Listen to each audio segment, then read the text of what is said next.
So it's 3:42 on a Friday, and your phone will not stop ringing. The group text is blowing up. Your work email is full to the brim. Your personal email has got at least 50 messages in there. You have a work assignment due at 5 p.m. sharp. You have a huge project due on Monday right off the work. You are leading the presentation. You begged for this promotion. You wanted this opportunity. And it is your best friend in the entire world's cousin's birthday. And you guys are going out. You're going to the club. You're doing it the whole 9 yards. But your stress about the work is increasingly high. And you start to think, maybe I shouldn't go to this thing tonight. But it's an awesome, amazing experience. I can't dare not miss this. I can't not go. Today, we are talking about FOMO, and we are investigating your FOMO. So, you want to be an it girl?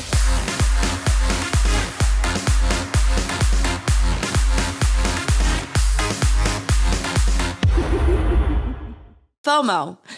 Don't we all know it so well? When you're experiencing FOMO, obviously the first place to start is, do you actually want to go to the thing? I've thought about that many times when people, friends have encouraged me to attend an event, and then I start to feel the pressure, and I'm like, oh no, if I don't go, all these people are going to have a great time without me, and I'm going to have FOMO. So I'm actually talking about the people. I'm not talking about going to the actual thing or event. So you have to look at the situation and see, is the thing something you actually want to attend, and remove all the elements that are the norm for you, the outfit, the friends, the location, and that will help you decide if you actually even want to attend.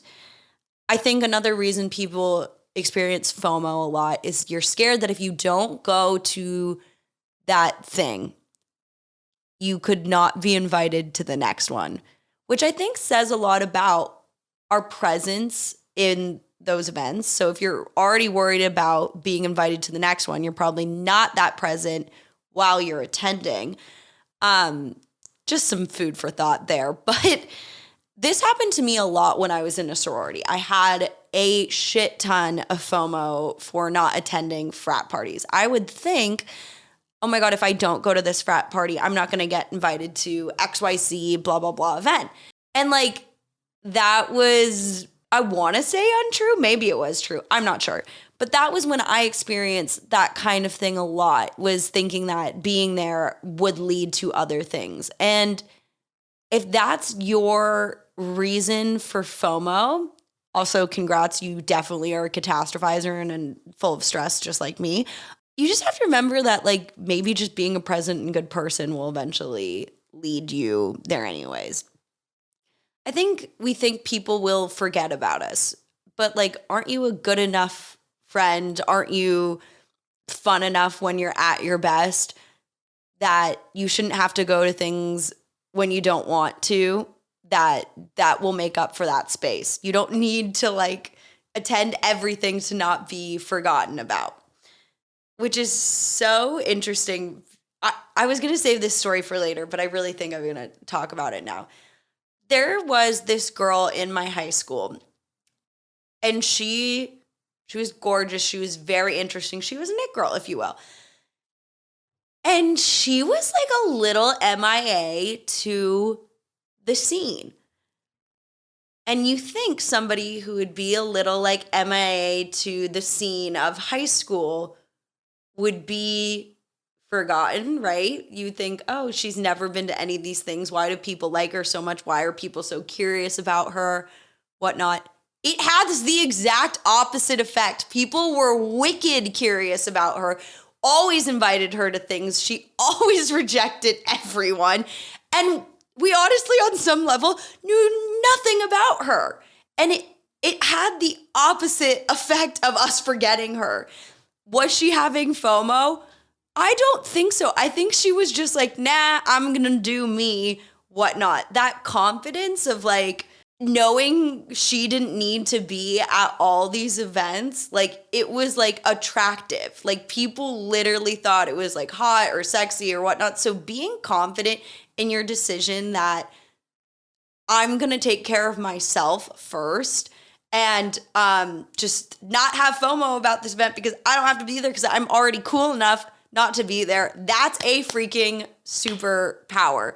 So when you think people are going to forget you and you're having FOMO and that's why you're having FOMOs, you're literally scared you're going to be forgotten, remember that absence speaks louder than attendance sometimes. People will notice that you're not there. You want people to say, oh my God, we missed you so much the other night. Like you were so missed. And you don't get that by not being a nice, good, present person in other people's life, which just goes to show that I think if I'm speaking from experience here, that if you don't want to go to an event because you are too tired and you're going to be like kind of a snooze or a lag or a grumpy sore thumb, if you will, that's going to affect people's perception of you more than if you just stayed home and then they get to be like, hey, I missed you so much at that event. Like, dude, you like next time you have to come and you be like, yes, I do. Like, I'll definitely be there next time. See, they're already coming back to you with the next time you have to come because you missed it.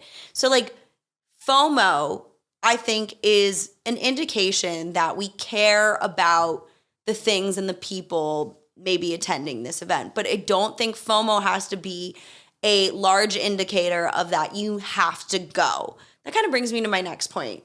You might be messing up other things in your life by going. For instance, we'll use LA as an example. LA takes a very long time to get across town. So you're going to lose an hour in traffic potentially. You're going to lose the time to get ready. You're going to lose the time to get home. You're going to potentially lose sleep. And that could mess up a lot for you in the next day or even as we get older. Coming days. Yes, we're talking about if you're going out drinking. Maybe not, but probably likely. It can mess up more for you down the road. So you have to think like, is my FOMO anxiety really greater than the anxiety of fucking up the things of the next 2 or 3 days? For me, the scales tip on I'm going to be way more stressed out if I fuck up the things the next couple of days than if I miss this one party and potentially everyone forgets about me and I'm a social pariah and no one ever sees me again. That was extremely dramatic and not completely true, but you get what I'm saying, that sometimes we have to put our life vest on first, my favorite analogy, and take care of the things we have to do. And sometimes we have to miss out. But that's honestly part of what I think the idea of being an it girl is you're putting your shit first.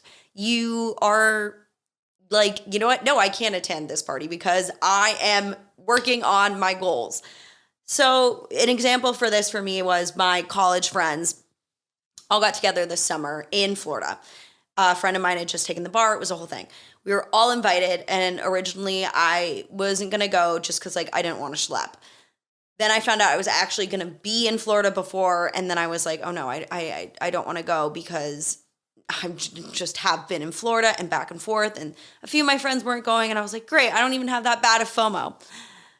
Cut to, it's like a week before, and all of my friends now are going except for me and one other girl, and now I am having massive FOMO because all of my good college friends who I don't get to see a lot are now all going to this.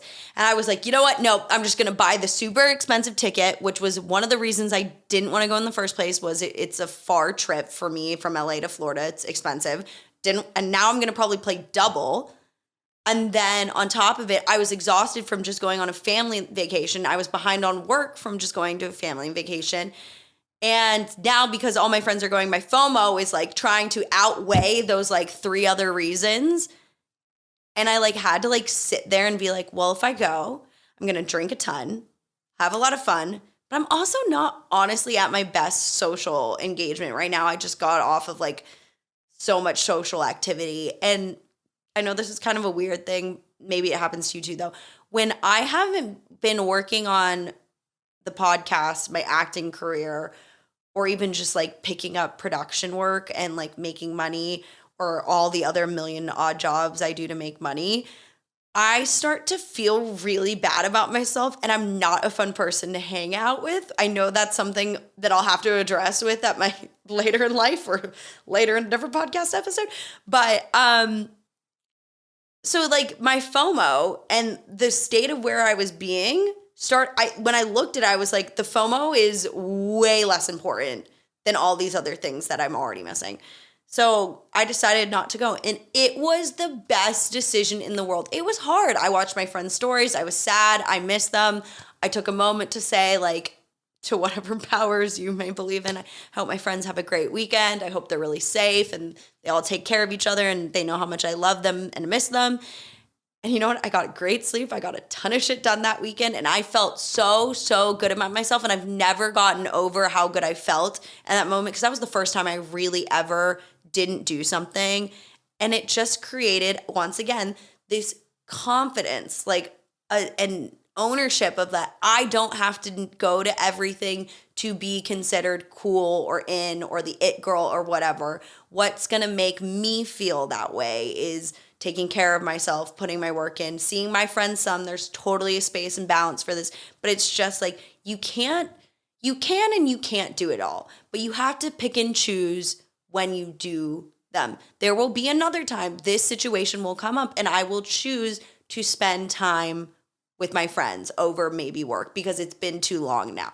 But in this moment, it didn't feel that way to me. It felt like I need to prioritize myself. So having FOMO can actually be a superpower. It can tell you that you feel something about the situation. And emotions are super powerful. And I don't think it's something like really it's rewarded a lot more, but like we don't reward ourselves enough for having emotions. Like you should be like, hey, I'm so proud of you. You have FOMO. That's the weirdest sentence that's ever come out of my mouth. But like, you should be like, great, you really care. You do. You really care about these people. You really care about what they might think about them, what they might think about you. And I don't mean that in like that way. It's like, you just want them to like you and you like them because hopefully there's some equal trade there.